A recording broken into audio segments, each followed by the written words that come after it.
বরিশাল।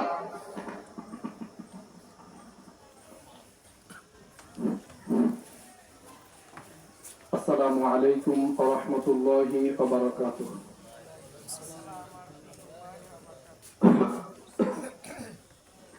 আসসালামু ক্বাবলাল কালাম, আগে সালাম পরে কথা। সালাম দেওয়া হচ্ছে সুন্নাত, সালামের জবাব দেওয়া হচ্ছে ওয়াজিব। আমাকে একজন সালাম দিল না, তার কিন্তু কোনো গুনাহ হইবে না। কিন্তু একজন সালাম দিয়েছে, আমি উত্তর দেই নাই, আমার কি হইবে?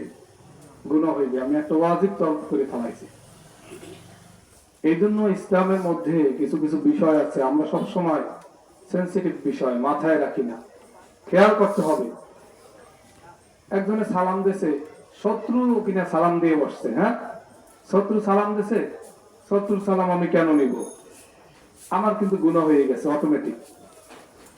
এই জন্য যেখানে যে অবস্থায় আপনি একজন মুমিন ভাই সালাম দেয়, সালামের মাধ্যমে শান্তি বিনিময় হয়, আমরা এই সালামের জবাব দেওয়ার চেষ্টা করব। অনেক সমাবেশে অনেক আলেম ওলামা, বিভিন্ন শ্রেণীর মানুষ, পেশাজীবীর মানুষ ভূমিকা অনেকক্ষণ বলার পর বলে আসসালামু আলাইকুম, কিন্তু এই সালামের কথা ছিল ভূমিকা আগে। কথা বুঝতে পারছেন? কারণ আল্লাহ রাসূল সাল্লাল্লাহু আলাইহি ওয়াসাল্লাম বলেছেন আসসালামু ক্বাবলাল কালাম, আগে সালাম পরে কথা। আলহামদুলিল্লাহ আলহামদুলিল্লাহিল্লাযী জা'আলাশ শামসা ওয়াল কমারা বিহুসবান ওয়ান নাজম